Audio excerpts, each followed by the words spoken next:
नमस्कार बंधुगण। श्रीमद् भागवत गीतार षष्ठ अध्यायर सार कथा। एकदा भगवान विष्णु लक्ष्मी देवी को कहिले, हे सुमुखी, एबे मु षष्ठ अध्यायर महात्म्य कहूछि, जहा शुणिबा लोकमानक पई मुक्ति करतलगत होई जाए। गोदावरी कूଳରେ प्रतिष्ठानपुर नामक एक विशाल नगर अछि, जेउठी मु पिपलस नामरे विख्यात। सेही नगर रे जानश्रुति नामक एक राजा रहुथिले, जिए कि भूमंडलर प्रजा मानकर अत्यंत प्रिय थिले। तांकर प्रताप मर्त्यमंडलर प्रचंड तेज सम्मान जना पड़ुथिला। प्रतिदिन हेउथिबा तांक यज्ञर धूमपटल द्वारा नंदनवनर कल्पवृक्ष एक प्रकार कला पड़ी जाइथिले।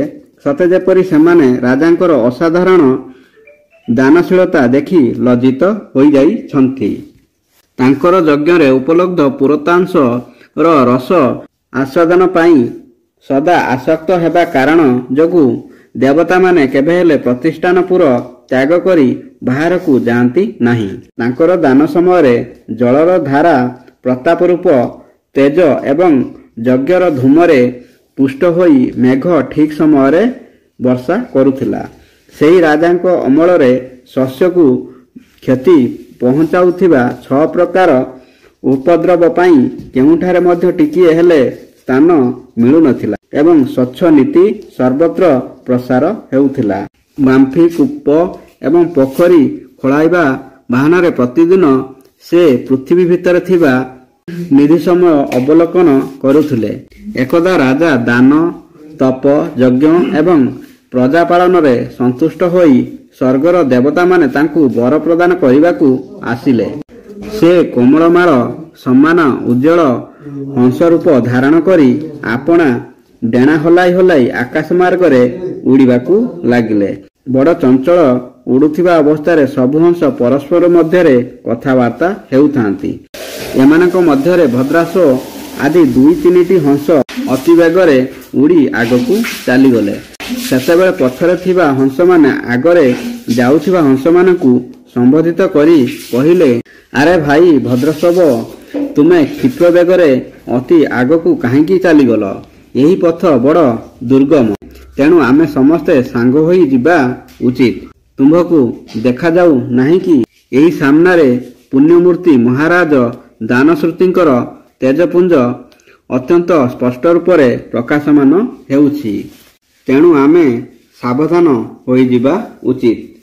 पछरे थिबा हंस मानकर एकथा शुणी आगरे उड़ी जाउथिबा हंस माने हसिले एवं उच्च स्वरे सेमानक वाक्य उपेक्षा करी कहिले, अरे भाई, राजा जनश्रुतिंकर तेज ब्रह्मवादी महात्मा तेज ठारू कोन अधिक तेजमय?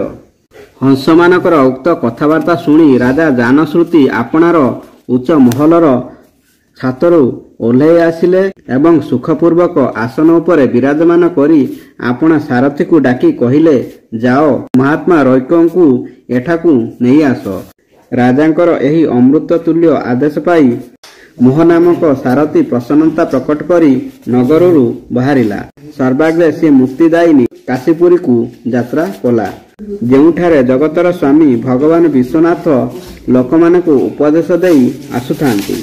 ताहापरे से गया क्षेत्र रे पहुंचीथिला, जेउठारे प्रफुल्ल नेत्र भगवान गदाधर संपूर्ण लोकंकु उद्धार करिया पई वास करिथांती।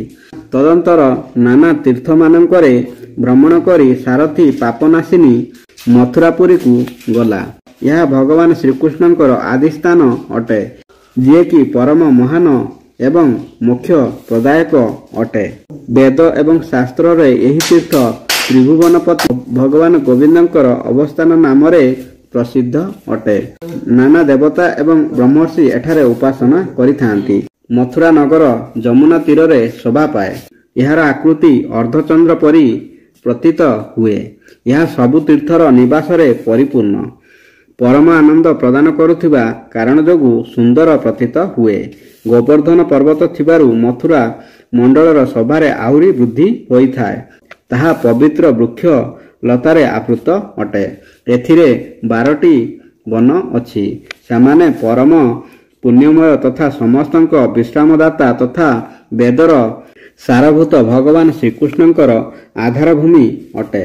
ताहापरे मथुरार पश्चिमरू ओ उत्तर दिगकू बहुत दूर जिबा परे सारथी को काश्मीर नामक नगर देखागला, ଯେଉଁଠାରେ କି ଶଙ୍ଖ ପରି ଉଜ୍ଜଳ ଗଗନଚୁମ୍ବୀ ଅଟ୍ଟାଳିକା ଶ୍ରେଣୀ ଭଗବାନ ଶଙ୍କରଙ୍କର ଅଟ୍ଟହାସ ପରି ଶୋଭା ପାଉଥିଲା, ଯେଉଁଠାରେ ବ୍ରାହ୍ମଣଙ୍କର ଶାସ୍ତ୍ରର ଆଲୋଚନା ଶୁଣି ମୂକ ମନୁଷ୍ୟ ମଧ୍ୟ ସୁନ୍ଦର ବାଣୀ ଏବଂ ପଦସମୂହର ଉଚ୍ଚାରଣ କରି ଦେବତା ସମାନ ହୋଇ ଯାଉଥିଲେ।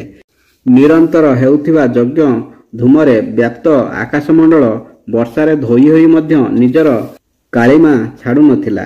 ଉପାଧ୍ୟାୟଙ୍କ ନିକଟକୁ ଆସି ଛାତ୍ର ଜନ୍ମକାଳୀନ ଅଭ୍ୟାସ ଦ୍ୱାରା ସମ୍ପୂର୍ଣ୍ଣ କଳା ସମୂହ ସ୍ୱତ ପଡ଼ି ଯାଉଥିଲେ ଏବଂ ମାଣିକେଶ୍ୱର ନାମରେ ପ୍ରସିଦ୍ଧ ଭଗବାନ ଚନ୍ଦ୍ରଶେଖର ଲୋକମାନଙ୍କୁ ବରଦାନ ଦେବା ପାଇଁ ନିତ୍ୟ ସେଠାରେ ନିବାସ କରୁଥିଲେ। କାଶ୍ମୀର ରାଜା ମାଣିକେଶ ଦିଗ୍ବିଜୟ କରି ସମସ୍ତ ରାଜାଙ୍କୁ କିଣି ଭଗବାନ ଶିବଙ୍କୁ ପୂଜା କରିଥିଲେ। ସେହିଦିନଠୁ ତାଙ୍କର ନାମ ମାଣିକେଶ୍ୱର ହୋଇଯାଇଥିଲା। ମହାତ୍ମା ରୋକ୍ୟ ଏକ ଛୋଟ ଗାଡ଼ି ଉପରେ ବସି ଆପଣା ଦେହ କୁଣ୍ଡାଇ ହୋଇ ଗଛ ଛାଇରେ ବିଶ୍ରାମ କରୁଥିଲେ। ଏହି ଅବସ୍ଥାରେ ସାରଥୀ ତାଙ୍କୁ ଦେଖିଲା।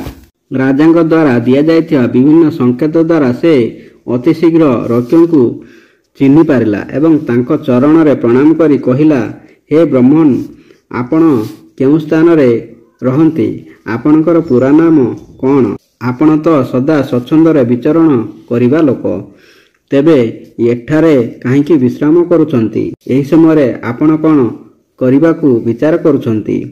ସାରଥୀର ଏହି କଥା ଶୁଣି ପରମାନନ୍ଦରେ ନିମଗ୍ନ ମହାତ୍ମା ରୋକ୍ୟ କିଛି ଭାବି ସାରଥୀକୁ କହିଲେ, ଯଦ୍ୟପି ମୁଁ ପୂର୍ଣ୍ଣକାମ ଅଟେ, ମୋର କିଛି ବସ୍ତୁର ଆବଶ୍ୟକତା ନାହିଁ, ତଥାପି କେହି ମୋର ମନୋବୃତ୍ତି ଅନୁସାରେ ପରିଚର୍ଯା କରିପାରେ। ରୋକ୍ୟଙ୍କର ହାର୍ଦ୍ଦିକ ଅଭିପ୍ରାୟକୁ ଆଦରପୂର୍ବକ ଗ୍ରହଣ କରି ସାରଥୀ ତୁନି ହୋଇ ରାଜାଙ୍କ ନିକଟକୁ ଫେରିଗଲା। ସେଠାରେ ପହଞ୍ଚି ରାଜାଙ୍କୁ ହାତ ଯୋଡ଼ି ପ୍ରଣାମ କରି ସାରା ବିଷୟ ନିବେଦନ କଲା। ସେହି ସମୟରେ ସ୍ୱାମୀଙ୍କର ଦର୍ଶନ ଦ୍ୱାରା ତାହାର ମନ ବଡ଼ ପ୍ରସନ୍ନ ଥିଲା। ସାରଥୀର କଥା ଶୁଣି ରାଜା ଆଶ୍ଚର୍ଯ୍ୟଚକିତ ହୋଇଗଲେ। ତାଙ୍କ ହୃଦୟରେ ରୋକ୍ୟଙ୍କୁ ସତ୍କାର କରିବା ଶ୍ରଦ୍ଧା ଜାଗ୍ରତ ହେଲା। ସେ 2 ଖଚର ଯୋଡ଼ା ଯାଇଥିବା ଏକ ଗାଡ଼ି ନେଇ ଯାତ୍ରା ଆରମ୍ଭ କଲେ। ସାଥିରେ ମୋତିର ଏକ ହାର, ଭଲ ଭଲ ବସ୍ତ୍ର ଏବଂ 100 ଦୁହାଳିଆ ଗାଈ ମଧ୍ୟ ନେଇଗଲେ। କାଶ୍ମୀରୀ ମଣ୍ଡଳରେ ମହାତ୍ମା ରୋକ୍ୟ ଯେଉଁଠାରେ ରହୁଥିଲେ ସେଠାରେ ପହଞ୍ଚି ରାଜା ସମସ୍ତ ବସ୍ତୁ ତାଙ୍କୁ ସମର୍ପଣ କରି ଭୂମିରେ ପଡ଼ି ସାଷ୍ଟାଙ୍ଗ ପ୍ରଣିପାତ କଲେ। ଅତ୍ୟନ୍ତ ଭକ୍ତିରେ ସାଷ୍ଟାଙ୍ଗ ହୋଇ ପଡ଼ିଥିବା ରାଜା ଜାନଶ୍ରୁତଙ୍କ ଉପରେ କ୍ରୋଧରେ ଜଳି ଉଠି ରୋକ୍ୟ କହିଲେ, ରେ ଶୂଦ୍ର, ତୁ ଦୁଷ୍ଟ ରାଜା ଅଟୁ, ତୁ କ'ଣ ମୋ କଥା ଜାଣିନାହୁଁ? ଏହି ଖଚର ଯୋଚିତ ଆପଣାର ଗାଡ଼ି ନେଇଯାଅ। ଏ ବସ୍ତ୍ର, ଏ ମୋତିର ହାର ଆଉ ଏହି ଦୁହାଳିଆ ଗାଈ ମଧ୍ୟ ତୁ ହିଁ ନେଇଯା। ଏପରି ଆଜ୍ଞା ଦେଇ ରୋକ୍ୟ ରାଜାଙ୍କର ମନରେ ଭୟ ଉତ୍ପନ୍ନ କରିଦେଲେ। ସେତେବେଳେ ରାଜା ଶାପ ପାଇବା ଭୟରେ ମହାତ୍ମା ରୋକ୍ୟଙ୍କର 2 ଚରଣ ଧରି ଭକ୍ତିପୂର୍ବକ କହିଲେ, ହେ ବ୍ରହ୍ମନ୍, ମୋ ଉପରେ ପ୍ରସନ୍ନ ହୁଅନ୍ତୁ। ଭଗବାନ ଆପଣଙ୍କଠାରେ ଏହି ଅଦ୍ଭୁତ ମହାତ୍ମ୍ୟ କିପରି ଆସିଲା? ପ୍ରସନ୍ନ ହୋଇ ମୋତେ ଠିକ୍ କରି କୁହନ୍ତୁ।